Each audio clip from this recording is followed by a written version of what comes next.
Vamos con el doctor Jerry León, él viene de Puerto Rico.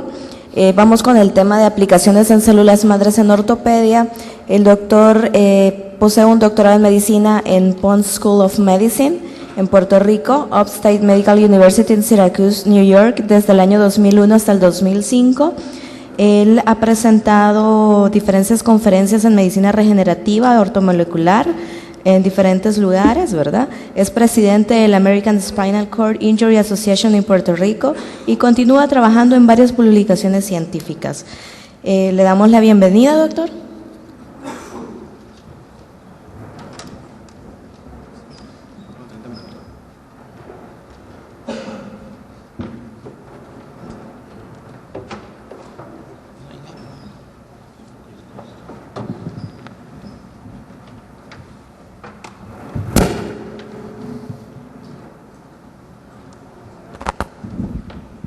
Mi nombre es el doctor Jerry León, soy fisiatra intervencional, trabajo en Puerto Rico,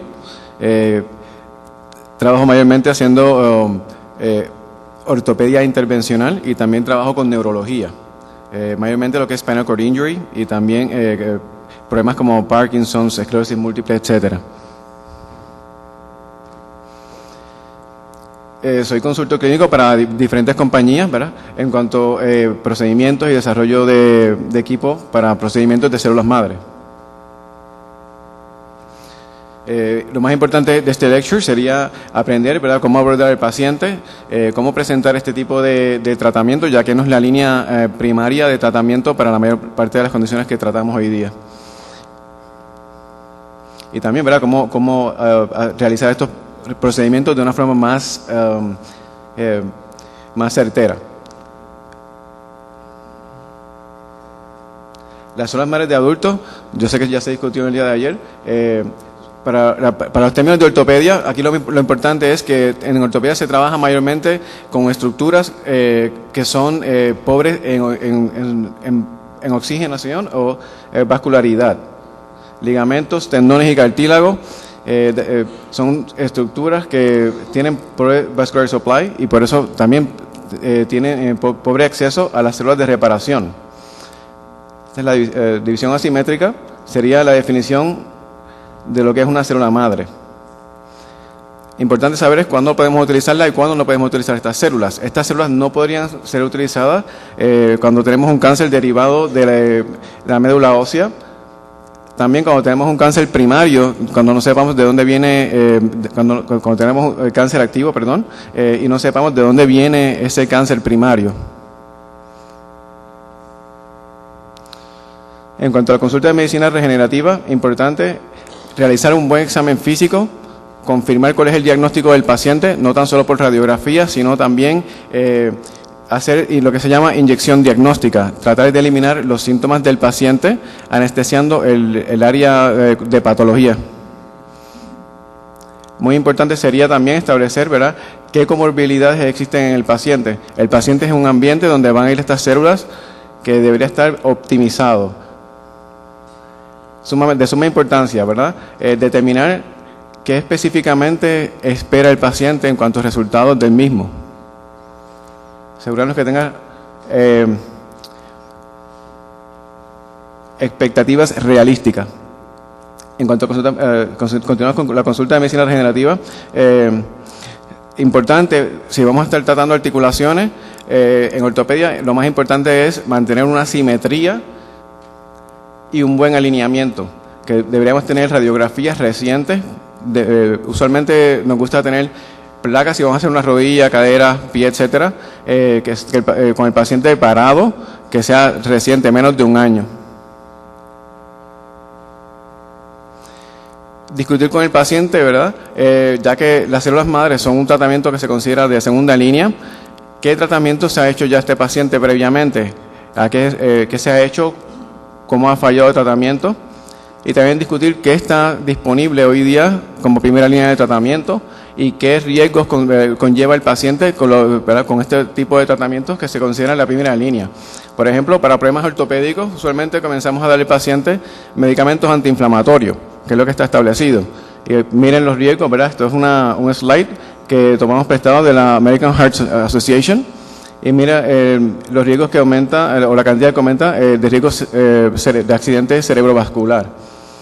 Que tienes naproxen, aumenta 176% los chances de un CVA, y ibuprofen 336, etcétera. O sea que tiene muchos riesgos, y sin embargo esto es lo que se considera la primera línea de tratamiento. Luego de que si estamos dando al paciente medicamentos por boca y no funciona, usualmente los movemos a las inyecciones. Casi siempre utilizamos corticosteroides. Los antiinflamatorios, volviendo como tal a los antiinflamatorios, el antiinflamatorio convencional derivado de aspirina, los non-steroidals, sabemos que tienen muchos efectos no tan solo cardiovasculares, que son adversos, sino que pueden inhibir la función de las células madre, inclusive son condrotóxicos. Estamos tratando de salvar una articulación con problemas del cartílago y estamos añadiendo más morbilidad, más daño al cartílago, pues obviamente de primera intención tendrían un resultado, pero a largo plazo posiblemente estamos empeorando la situación. Algo similar aplica a los corticosteroides. Si no funcionan los medicamentos por boca, usualmente los movemos a inyecciones. Las inyecciones que hacemos para la mayor parte de los problemas ortopédicos, vamos a utilizar cortisona o derivados de la misma, que al igual que los non-steroidals, inhiben la función de las células madres mesenquimales, y también, ya que la dosis usualmente son en miligramos, la dosis fisiológica de esteroides para las células usualmente son en nanogramos o en microgramos, que a nivel de miligramos en una articulación resulta ser condrotóxica, o sea que sería contraproducente a largo plazo. Luego de las inyecciones, va a haber un momento en que las inyecciones no van a funcionar tan bien y probablemente se empieza a pensar en una posible cirugía. Sin embargo, hay múltiples publicaciones de estudios muy bien realizados a nivel mundial que confirman que muchas de las cirugías que realizamos hoy día para problemas ortopédicos podrían inclusive empeorar la condición. Aquí tiene un paper del 1948, de los años 40, donde se confirma que remover pedazos del menisco lo que hace es que en realidad termina empeorando la condición artrítica que estamos intentando mejorar. Estos son múltiples publicaciones de estudios bien serios, muy bien realizados, los cuales confirman que remover parte de los meniscos lo que hace es que empeora al paciente. Tenemos también, se están realizando muchos estudios que están con muy bien realizados, y también son estudios que confirman que remover pedazos de menisco desgraciadamente o empeoramos al paciente o sencillamente no le estamos ayudando en lo absoluto. Antes de hacer un procedimiento regenerativo en medicina ortopédica, necesitamos confirmar que el cuerpo del paciente está óptimo para recibir estas células. Usualmente vamos a hacer un CBC, un Complete Blood Count. Verificamos la química básica o comprensiva del paciente, hacemos niveles de coagulación, verificamos los niveles hormonales, inflamación, etcétera. Le decimos al paciente que trate de evitar los medicamentos que puedan ser perjudiciales, como ya dijimos, los antiinflamatorios derivados de aspirina, al igual que los esteroides. Durante el tratamiento también debemos de evitar lo que es el alcohol y el tabaco, ya que son citotóxicos, y también debemos de evitar la inactividad física. Luego de un procedimiento, ya sea de rodilla, cadera, no queremos a ese paciente, ¿verdad?, descansando tal vez. Se le da descanso relativo los primeros 3 días. Luego de eso queremos al paciente, usualmente lo ponemos en una actividad física o comenzamos terapia física. Tratamos de evitar los anticoagulantes cuando sea posible. Coumadina y aspirina se pueden utilizar si son absolutamente necesarios, ¿verdad? Hay que ver qué tiene más peso. Si el paciente tiene unos riesgos cardiovasculares demasiado muy altos, definitivamente es mejor sencillamente hacer el procedimiento, ¿verdad?, y dejar estos medicamentos con el paciente. De suma importancia, de esto ya se discutió ayer, varias cosas de ciencias básicas, en ortopedia no es la excepción. Si vamos a hacer un tratamiento que sea regenerativo y queremos tener los mejores resultados, debemos de tener la tríada completa de sanación, que comprende de las células madre, de los factores de crecimiento plaquetarios, y necesitamos también una matriz. En ortopedia mayormente trabajamos las células madres de tejido adiposo, células madre de médula ósea, que son más importantes para ortopedia que las de tejido adiposo, las plaquetas, y de scaffold lo que mayormente se utiliza es ácido hialurónico o la misma grasa, como una lipotransferencia.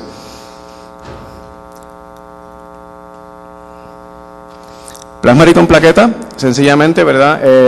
Es una muestra de sangre, la cual se remueven todos los componentes, la mayor parte de los componentes de la sangre, quedándonos con una concentración plaquetaria de 5 o 10 veces por encima de la normal de la sangre.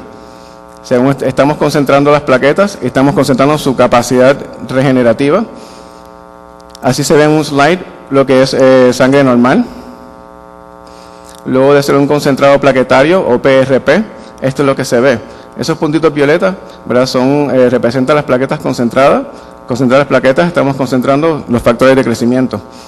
Hay diferentes tipos de plasma rico en plaquetas que vamos a estar viendo. Pobre en células blancas, rico en células blancas. Y todavía se está estudiando, ¿verdad?, cuál sería la mejor posibilidad, ¿verdad? Cuál de los dos es mejor para ortopedia.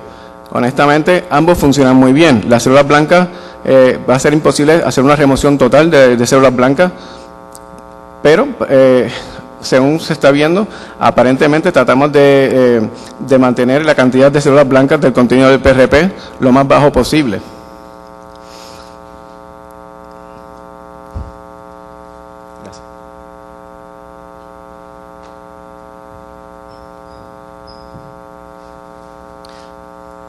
Lo más importante de las plaquetas del PRP es que son necesarias para la activación de las células madres, para que haya una buena reparación del tejido.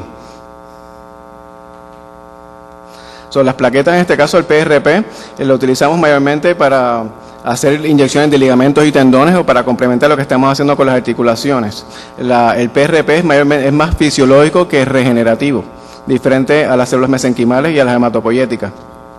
Se le dice al paciente, ¿verdad?, que espera un resultado que sea mucho más lento, mucho más gradual que lo que espera ver con esteroides. También le podemos decir al paciente que con plasma rico en plaquetas se espera una mejoría que sea lenta, que posiblemente es más a largo plazo. 6 meses más tarde sí va a haber una mejoría en ese paciente, inclusive que mire más hacia un año. Importante, ¿verdad? Plasma rico en plaquetas usualmente se hace una serie de inyecciones, no se hace un solo procedimiento, se tiende a hacer por lo menos uno mensual por una serie de meses. Típicamente hacemos por lo menos 3 meses corridos y luego continuamos reevaluando el paciente. Lo más importante del PRP es que tiene factores de crecimiento y que esos factores de crecimiento son necesarios para la activación de las células madre. Hace que las células madre se multipliquen e inicien la reparación de diferentes tipos de tejido. Típicamente se obtienen unos 60 cc de sangre y de ahí vamos a obtener, luego de su concentrado, alrededor de unos 7 a 10 cc de concentrado plaquetario. Importante saber, ¿verdad? Siempre vamos a mezclar esto o vamos a utilizar anestésico local para hacer nuestras inyecciones. La anestesia es tóxica para las células, tratamos de hacer, usualmente usamos lidocaína y la usamos bastante diluida, al 1%, pero la diluimos en salina. Antes de hacer cualquier inyección, yo creo que lo más importante es confirmar el diagnóstico. La mejor forma de confirmar un diagnóstico no es solamente radiográfica, sino que lo mejor sería tratar de utilizar anestésico local y tratar de eliminar el dolor o los síntomas que tiene ese paciente. Si logramos eliminar los síntomas del paciente, sabemos exactamente, ¿verdad?, qué deberíamos hacer, ¿verdad?, o dónde deberíamos de colocar nuestro PRP o nuestras células madres para mejorar ese paciente.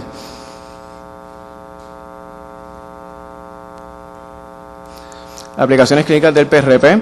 El PRP lo podemos utilizar para mejorar, acelerar la sanación de heridas, para la reparación de ligamentos, tendones, y también se utilizan intraarticularmente para estimular la reparación de cartílago cuando utilizamos células madre. Se puede activar. Yo no recomiendo usar trombina, ya que en realidad puede traer más efectos secundarios que beneficios. Cuando ponemos trombina a una muestra de plaquetas, lo que hacemos es que ellas liberen sus factores de crecimiento de forma inmediata. Preferimos que lo hagan de una forma más gradual. Para activación, sencillamente lo utilizamos cuando vamos a hacer algo que sea intravenoso y tendemos de utilizar cloruro de calcio. Y de esta forma no estamos inyectando plasma rico en plaquetas, están haciendo un lisado plaquetario o sencillamente están inyectando puros factores de crecimiento. Células madres, según dijo Diego Correa el día de ayer, su definición es que tienen la capacidad de autorreproducirse y producir otros linajes diferentes de células adultas, lo que es diferenciación asimétrica. Son necesarias para mantener el turnover de los órganos. En ortopedia, ¿verdad?, utilizamos células madres mesenquimales disponibles tanto de la médula ósea como de la grasa. Estas células ayudan a reparar ligamentos, tendones, huesos, cartílago, etcétera. Se le llama células madres de adultos a las mesenquimales y también se están conociendo como medicine secreting cells. No exponen al paciente a ningún riesgo de cáncer.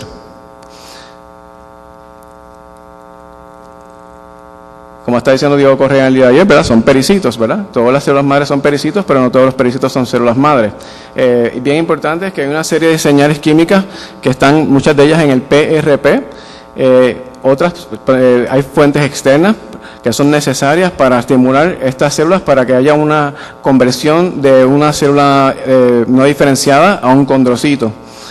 Muy importante, lo que se llama como Transforming Growth Factor Beta y los BMPs, los Bone Morphogenic Proteins, son de suma importancia para la conversión. Mayormente, si estamos hablando de células madres mesenquimales de la grasa, pues se le hace mucho más difícil esa conversión, ¿no? Nosotros queremos no que solamente evite la apoptosis celular, sino que estimule la producción de células nuevas.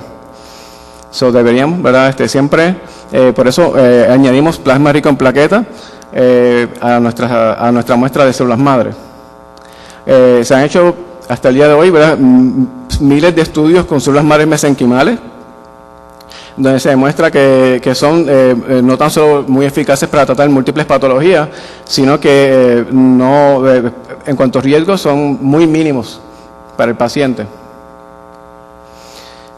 Los usos, ¿verdad?, en ortopedia, plasma rico en plaqueta, lo utilizamos para problemas de inestabilidad mecánica, donde no haya mucha degeneración del cartílago hialino. También es excelente para reparación de ligamentos y tendones. Las células madres mesenquimales y también las hematopoyéticas, tanto de grasa como de médula ósea, utilizamos mayormente cuando tenemos problemas con el cartílago y con el cartílago hialino, y también con estructuras como el labrum. Tenemos las células madres hematopoyéticas, que no se ve tanto, ¿verdad?, que no se le da tanto nombre como la célula mesenquimal. Muy importante, la célula madre hematopoyética es la que forma el supply vascular, el que lleva nueva vasculatura al área, y en ortopedia típicamente tratamos tejidos que son avasculares o con pobre vasculatura. Al darnos vasculatura vamos a tener acceso a factores de crecimiento, a células, etcétera. No tan solo eso, ellos tienen la célula madre hematopoyética, tiene la capacidad de convertirse en una célula mesenquimal, en caso de ser necesario, tienen plasticidad. Tenemos las células madres de tejido adiposo, tienen más o menos el mismo contenido que las que salen de la médula ósea. La grasa, la ventaja la tienen los números de células mesenquimales. Las células madres mesenquimales de la médula ósea tienen menos números la médula ósea tiene menos números de células mesenquimales que la grasa. La grasa tiene cantidad y la médula ósea solamente tiene calidad.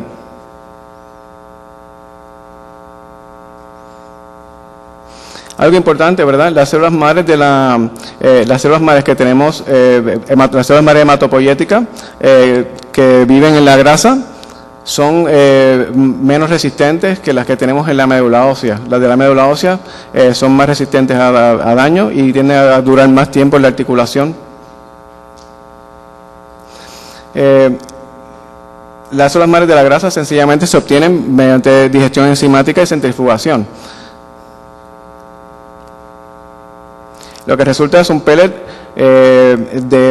un pellet heterogéneo, que es una familia heterogénea de células, bien similar a lo que tenemos en médula ósea, que van a tener células mesenquimales, células hematopoyéticas y van a tener otros tipos de células también.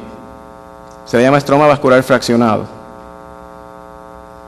Se obtiene mediante una lipoaspiración y luego procesamiento enzimático y centrifugación. Las células madres de la médula ósea se obtienen mediante un aspirado de médula ósea, usualmente de la parte posterior de la cresta ilíaca. Deberíamos de hacerlo usualmente con guidance.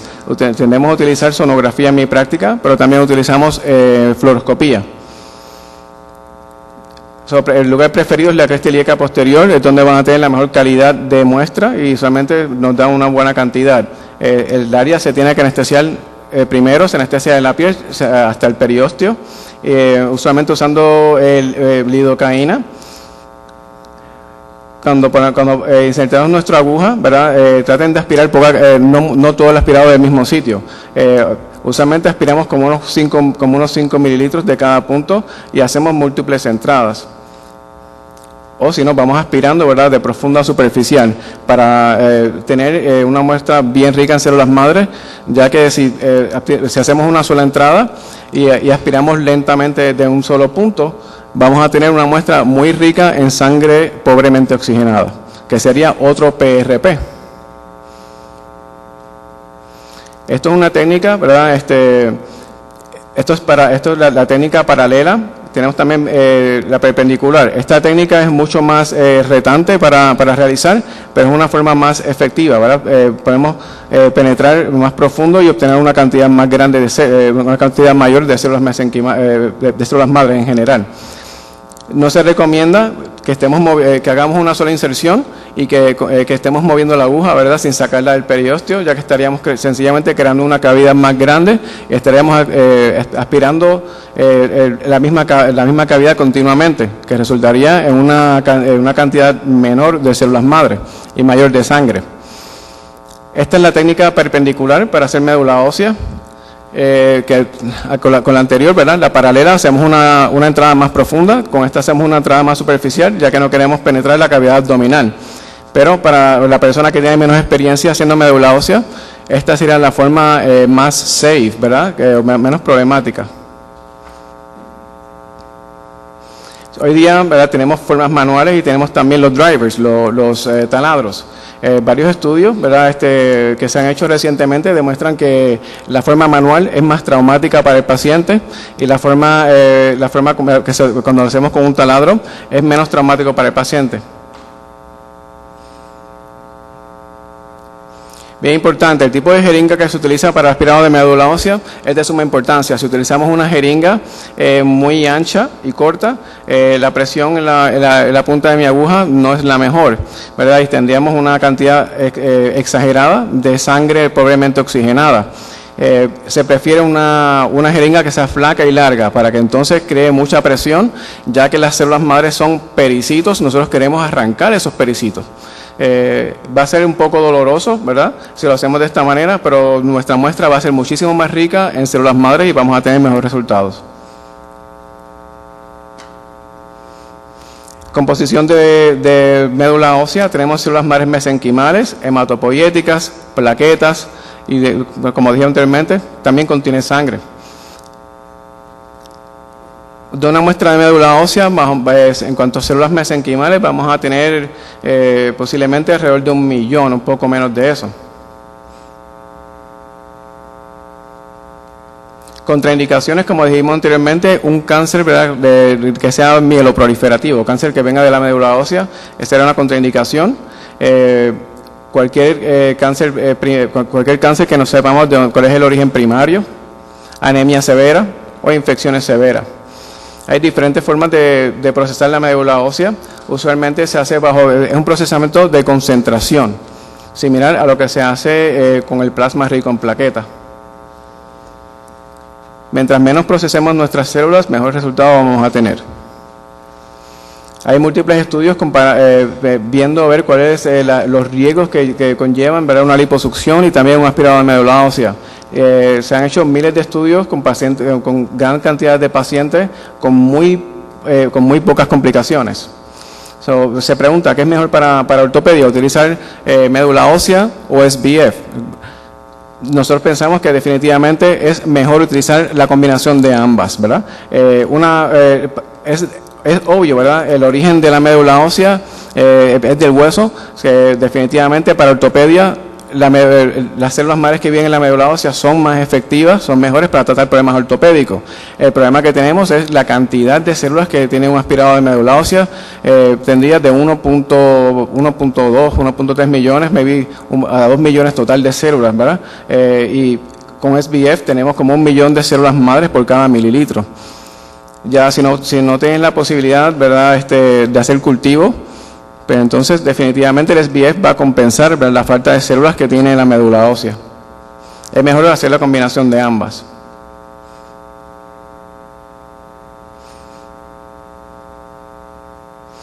Cuando hacemos inyecciones con células madres para ortopedia, usualmente el primer procedimiento estamos haciendo una extracción de células madres que vienen de tejido adiposo, células madres que salieron de la médula ósea. Se combinan siempre con plasma rico en plaquetas, a pesar de que hay sangre en la médula ósea, no tienes tantos factores de crecimiento como los que necesitamos. Hay que obtener una muestra de PRP. Ese paciente usualmente le volvemos a citar alrededor de 4 o 6 semanas más tarde y volvemos a reintroducir factores de crecimiento plaquetarios. Y hacemos lo mismo por una serie de 3 o 4 meses corridos y luego sencillamente nos mantenemos reevaluando a este paciente. El paciente se espera que mejore lentamente, similar a lo que esperaríamos con plasma rico en plaquetas. Sencillamente aquí, cuando usamos células madres, el tiempo de reparación va a ser muchísimo mayor.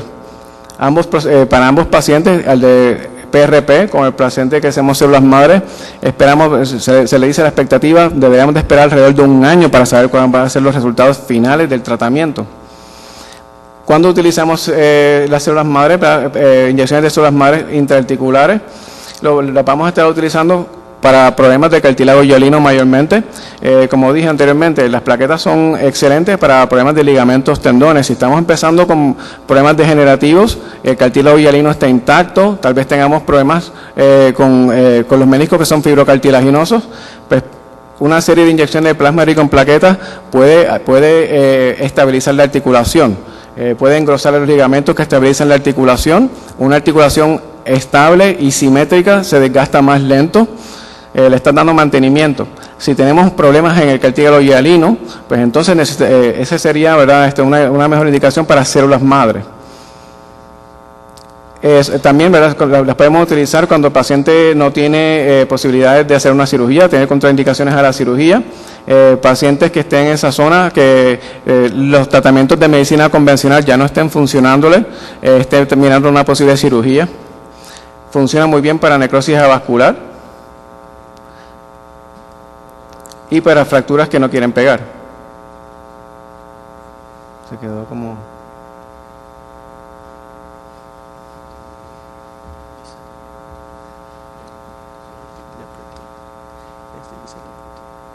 ¿Perdón? Nada, la parte técnica, ¿verdad? El error técnico siempre es necesario para una buena presentación, como se dijo ayer. ¿Qué otros materiales se pueden utilizar, ¿verdad?, para inyectar en conjunto con células madres? Se pueden utilizar los exosomas, que son usualmente se obtienen mediante la centrifugación rápida y son fragmentos celulares. Son una forma de llevar medicamentos, factores de crecimiento de forma más efectiva. Podemos añadir, ¿verdad?, también el uso de la cámara hiperbárica. Óxido nítrico, que podemos utilizar, ¿verdad?, parchos de nitroglicerina. La hormona de crecimiento humano. Dexametasona, pero en dosis de nanogramos, ¿verdad? Funciona con factor de crecimiento. Vamos a ir directamente a los casos. Fotomodulación.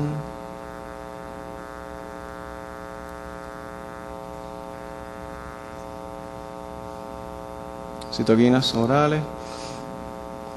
O sea, a nuestros pacientes, ¿verdad?, nosotros usualmente no tan solo, ¿verdad?, le hacemos inyecciones con células madres, sino que usualmente le damos citoquinas para estimular la reparación de los tejidos. Se pueden usar citoquinas orales en Estados Unidos y vienen también inyectables. Para este tipo de inyecciones es mejor hacer inyecciones guiadas bajo sonografía o bajo rayos X. Usualmente vamos a hacer una mezcla de células madres con plaquetas. Podemos poner viscosuplementación como matriz o grasa. La viscosuplementación, ¿verdad?, o el ácido hialurónico sería preferido por encima de la grasa, ya que no tiene citoquinas inflamatorias y es menos doloroso. Estos son casos, ¿verdad?, donde se reporta, arriba tiene reparación de cartílago luego de utilizar células madre. La foto superior, ¿verdad?, que tenemos una foto preinyección y los 6 meses luego de inyección, y se ve la reparación, ¿verdad?, se ve bien obvio la reparación de tejido meniscal y también de cartílago hialino. Estos son casos donde tenemos necrosis vascular que se ha inyectado, ¿verdad?, con células madre, y hemos tenido también, ¿verdad?, la reparación del hueso. Otro caso, este es a nivel de rodilla con necrosis vascular. La foto superior es luego, la inferior es luego de una inyección de células madres de SBF y médula ósea, el paciente resolvió totalmente su necrosis vascular. Esto es fracture non-union, las fracturas que no quieren pegar. Vamos a pasar rapidito para que vean.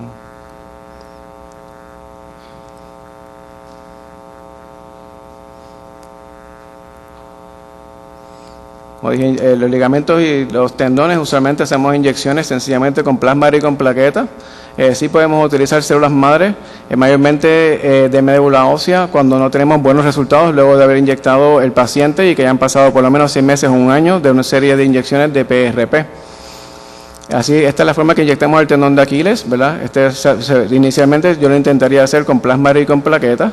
Luego de una serie de inyecciones, el paciente como en unos 6 meses o un año no ha tenido una buena recuperación, yo intentaría repetir el mismo tipo de procedimiento utilizando médula ósea.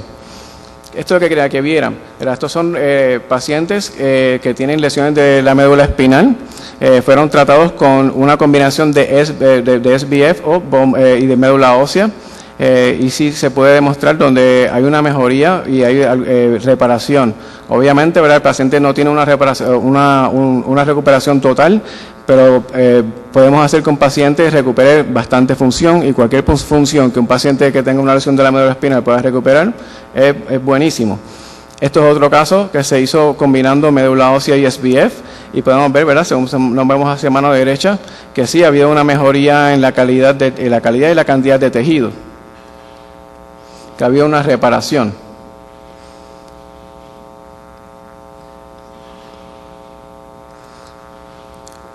Esto es más de lo mismo. Quiero que vean el video. Esto es un paciente, salió virado. Este paciente tiene una lesión a nivel de T6, una lesión completa de la médula espinal. Hace 5 años que está en silla de ruedas. Hicimos una inyección de estroma vascular fraccionado con células madres de médula ósea. Y el paciente tuvo retorno sensorial, pero no tuvo retorno motor. Luego de un año hicimos una inyección de SBF, de estroma vascular fraccionado con médula ósea a nivel de la lesión intralesional. Alrededor de 6 meses más tarde tenía control de vejiga, no perfecto, pero tenía control de vejiga, tenía control de los intestinos y comienza a pararse. El video es 10 meses luego de la segunda inyección. Está caminando, todavía tiene ciertos problemas para ambular, tiene debilidad, tiene foot drops, pero puede caminar. Y hoy día este paciente continúa mejorando.